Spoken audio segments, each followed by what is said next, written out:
Hello students, स्वागत करता हूं आप सभी का आपका इस चैनल अमित इंग्लिश स्टडी में।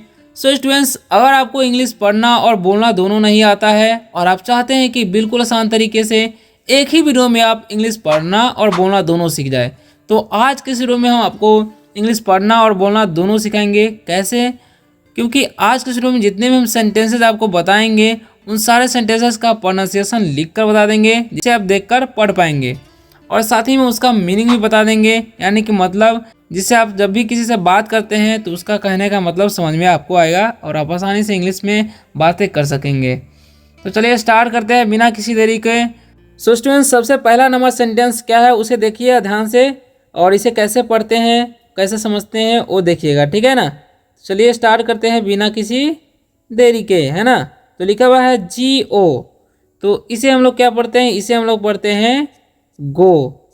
और योर सेल्फ, देखिए YOU है, आर है ना, तो इसे हम लोग पढ़ेंगे योर।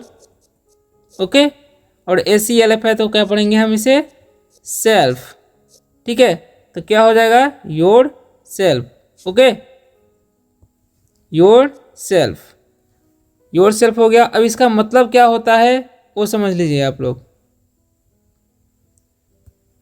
तो गो योर सेल्फ, इसका मतलब होता है खुद ही जाओ या तुम ही जाओ, यानी कि योर सेल्फ है तो क्या हो जाएगा तुम ही जाओ। गो योर सेल्फ, तुम ही जाओ। अगर हम किसी को बोलना चाहते हैं कि तुम ही जाओ तो क्या बोलेंगे गो योर सेल्फ। ओके, अब आगे बढ़ते हैं, अगले सेंटेंस को समझते हैं आगे क्या लिखा हुआ है। तो आगे लिखा हुआ है बी रेडी। क्या लिखा हुआ है? Be ready, be ready. Okay, अब इसका मतलब क्या होता है उसे समझ लीजिए आप लोग। और हम किसी को बोलना चाहते हैं कि तैयार रहना, क्या तैयार रहना, तो हम क्या बोलेंगे वी रेडी, यानी कि तैयार रहना किसी को हम अगर बोलना चाहते हैं तो क्या बोलेंगे वी रेडी। ओके, तो इस बात का आपको ध्यान रखना है और इस सभी सारे वर्डों को याद कर लेना है। अब आगे देखिए आगे क्या लिखा हुआ है उसे समझिए अच्छी तरह से। लिखा हुआ है लाइट, इसे हम लोग क्या पढ़ते हैं लाइट। यहाँ पर जी जो है साइलेंट रहता है, ठीक है, तो इसे हम क्या पढ़ते हैं। आगे लिखा हुआ लाइट, इसे हम लोग क्या पढ़ते हैं लाइट द लैम्प। ओके, अब इसका मतलब क्या होता है वो समझिए, ठीक है। और हम किसी को बोलते हैं कि दिया जलाना, तो क्या बोलेंगे दिया जलाना, तो हम इंग्लिश में क्या बोलेंगे, इंग्लिश में बोलेंगे लाइट द लैम्प, ठीक है। दिया जलाने के बोलेंगे तो बोलेंगे लाइट द लैम्प, दिया जलाओ। ओके, अब आगे बढ़ते हैं अगले सेंटेंस को देखते हैं। तो आगे क्या लिखा हुआ है switch, switch on the light. Okay, अब इसे समझिए क्या लिखा हुआ है, इसका मतलब क्या होता है अच्छी तरह से। तो स्विच ऑन द लाइट, इसका मतलब होता है बिजली जला दो। क्या होगा बिजली जला दो, ठीक है। स्विच ऑन द लाइट यानी कि बिजली जला दो। ओके, अगर हम किसी को बोलना चाहेंगे बिजली जला दो, स्विच ऑन द लाइट बोलेंगे इंग्लिश में, ठीक है। अब अगले सेंटेंस को समझिए आगे क्या लिखा हुआ है। तो आगे लिखा हुआ है put off the lamp, put off the lamp. अब इसका मतलब क्या होगा वो समझ लीजिए, है ना। यानी कि अगर हम किसी को बोलेंगे बिजली या लैंप बुझा दो, ठीक है, क्या बोलेंगे लैंप बुझा दो,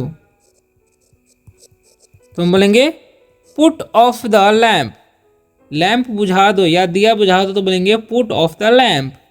ओके, अब आगे बढ़ते हैं। तो आगे लिखा हुआ है यहाँ पर ध्यान देगा स्विच,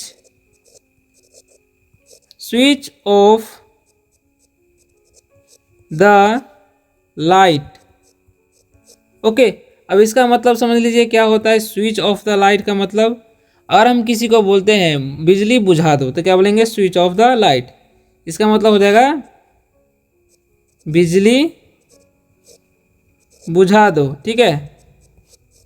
ओके, अगर हम किसी को बोलेंगे बिजली बुझा दो तो क्या बोलेंगे switch off the light. Okay ना, अब अगले सेंटेंस को समझिए आगे क्या लिखा हुआ है। तो आगे लिखा हुआ है switch on the fan. Okay, अब इन सभी का मतलब क्या होता है वो समझ लीजिए। स्विच ऑन द फैन यानी कि पंखा चला दो। क्या हो जाएगा?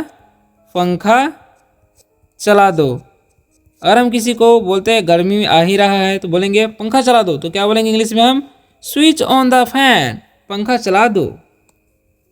सो स्टूडेंट्स आगे देखिए क्या लिखा हुआ है, सेंड फॉर हिम।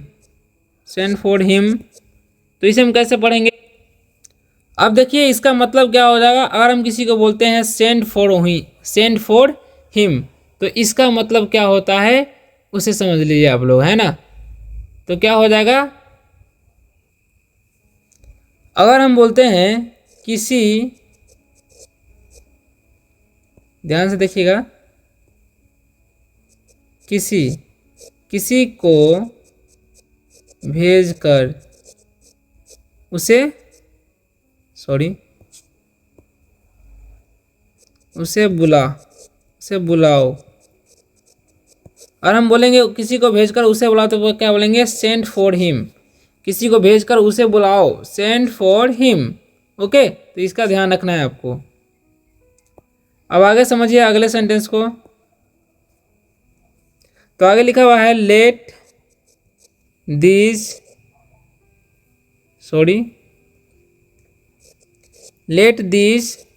पीपुल। ठीक है, क्या लिखा? Let these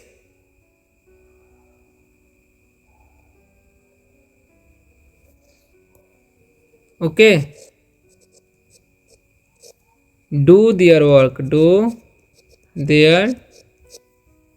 work. ओके, अब इन सभी का मतलब समझ लीजिए अच्छी तरह से आप लोग, है ना। तो लेट मतलब होता है जाने देना। ठीक है, अब इसका मतलब समझ लीजिए पूरा क्या हो, let this people do their work, यानी कि इसका मतलब होगा इन लोगों को अपना काम कर लेने दो या करने दो। इसका मतलब हो जाएगा इन लोगों को अपना काम करने दो। ठीक है, करने दो। Let these people do their work, यानी कि इन लोगों को अपना काम करने दो। ओके, अब आगे समझिए आगे क्या क्या लिखा हुआ है, वॉश योर हैंड्स। ठीक है, इसका मतलब क्या होगा वो समझिए आप लोग। तो वॉश योर हैंड्स यानी कि हाथ धो। अगर हम किसी को बोलते हैं हाथ धो, ठीक है, हाथ धो, तो क्या बोलेंगे? वॉश योर हैंड्स, हाथ धो लो या हाथ धो। ठीक है, तो बोलेंगे वॉश योर हैंड्स। आगे लिखा हुआ है कम सुन। अगर हम किसी को बोलते हैं कम सुन, तो इसका मतलब क्या होता है? इसका मतलब होता है जल्दी आना। ठीक है, अगर हम किसी को बोलते हैं जल्दी आना, तो इंग्लिश में क्या बोलेंगे हम? कम सुन, यानी कि जल्दी आना। ठीक है, अब आगे बढ़ते हैं, आगे क्या लिखा हुआ है उसे समझते हैं। आगे लिखा हुआ है स्टॉप द कार। ठीक है, go back, don't delay. Okay, अब इन सभी का मतलब समझ लेते हैं एक ही बार में, है ना। तो स्टॉप द कार, और हम किसी को बोलते हैं गाड़ी रोको। क्या? गाड़ी रोको, तो हम इंग्लिश में क्या बोलेंगे? Stop the car. अगर कार है तो क्या बोलेंगे? स्टॉप द कार, गाड़ी रोको। गो बैक, और हम किसी को बोलते हैं वापस जाओ। ठीक है, वापस जाओ, तो क्या बोलेंगे? गो बैक, वापस जाओ, तो इंग्लिश में बोलेंगे गो बैक, वापस जाओ। ठीक है, अब आगे समझते हैं आगे क्या लिखा हुआ है, डोंट डिले, यानी कि देर मत करो। और हम किसी को बोलते हैं देर मत करो, तो क्या बोलेंगे? Don't delay. ठीक है, लिखा हुआ है डोंट। आगे समझिए अगला सेंटेंस को, लिखा हुआ है don't be late don't write with a pencil. ठीक है, अब इन सभी का मतलब क्या होगा वो समझ लीजिए आप लोग, है ना, ताकि आप भी इंग्लिश में किसी से बात कर सके। डोंट डोंट विलेट यानी कि देर मत करो। अगर हम बोलना चाहते हैं डोंट डिले यानी कि देर मत करो, या डोंट विलेट, दोनों तरीके से बोल सकते हैं देर मत करो को। ठीक है, don't write with a pen यानी कि सॉरी पेंसिल, यानी कि पेंसिल से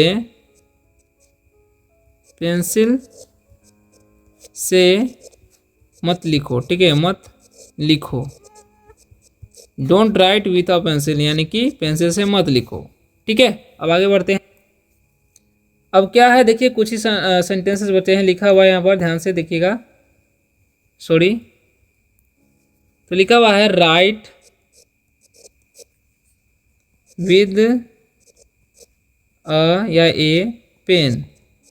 ठीक है, डोंट कॉपी अदर्स। ओके, अब इस सभी का मतलब समझ लीजिए क्या होगा, है ना। राइट मतलब होता है लिखना। ठीक है, राइट विथ अ पेन यानी कि होगा कलम से लिखो। क्या हो जाएगा, कलम से लिखो। अगर हम किसी को बोलते हैं कलम से लिखो तो बोलेंगे राइट विथ अ पेन। ठीक है, अगर लिखा है डोंट कॉपी अदर्स यानी कि दूसरों का नकल मत करो। क्या हो जाएगा, दूसरों का नकल न करो या मत करो बोल सकते हैं। ठीक है, दूसरों का नकल ना करो, डोंट कॉपी अदर्स। ठीक है, अब आगे समझते हैं अगले सेंटेंस को। आगे क्या लिखा हुआ है ना, आगे लिखा हुआ है हायर अ या ए भी बोलते हैं टैक्सी। हायर अ टैक्सी, या बोल सकते हैं button of your coat. Okay, अब इन दोनों का मतलब समझ लीजिए आप लोग, ताकि आप भी बोल सकें। ओके ना, अच्छी तरह से ध्यान देके समझिए।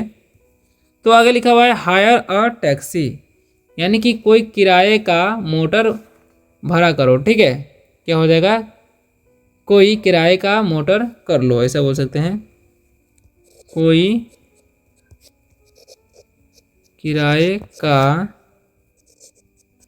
मोटर कर लो। ठीक है, तो हम बोलेंगे hire a taxi button up your coat.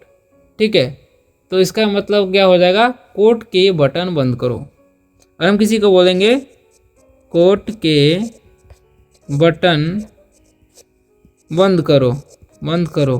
ठीक है, तो इंग्लिश में क्या बोलेंगे, बटन अप योर कोट यानी कि कोट के बटन बंद करो। ठीक है, अब आगे लिखा हुआ है कीप द फायर गोइंग। लिखा हुआ है feed the horse with grass. अब इन सभी का मतलब क्या होगा वो अच्छी तरह से समझिए आप लोग, है ना। तो कीप द फायर गोइंग, इसका मतलब क्या होता है, आग बुझने न दो। ठीक है, और हम किसी को बोलेंगे आग बुझने न दो, न देना, आग बुझने न देना। और हम किसी को बोलते हैं आग बुझने न देना तो बोलेंगे कीप द फायर गोइंग। ठीक है, feed the horse with grass. ठीक है, इसका मतलब क्या होगा वो समझिए। तो घोड़े को घास डाल दो। अगर हम किसी को बोलते हैं घोड़े को घास डाल दो, ठीक है, डाल दो, तो इंग्लिश में बोलेंगे feed the horse with grass. So students, आशा करता हूँ कि आप लोगों को ये वीडियो बहुत ही अच्छा लगा होगा और कुछ सीखने को मिला होगा। अगर वीडियो अच्छा लगा वीडियो को लाइक कीजिए और चैनल को सब्सक्राइब करके बेल आइकन जरूर दबाइएगा, ताकि नए वीडियोस आए तो आपको सबसे पहले मिले और आप आसानी से इंग्लिश पढ़ना लिखना बोलना सीख सके। तो मिलते हैं किसी और टॉपिक के साथ किसी और वीडियो में, तो देख ले, बाय।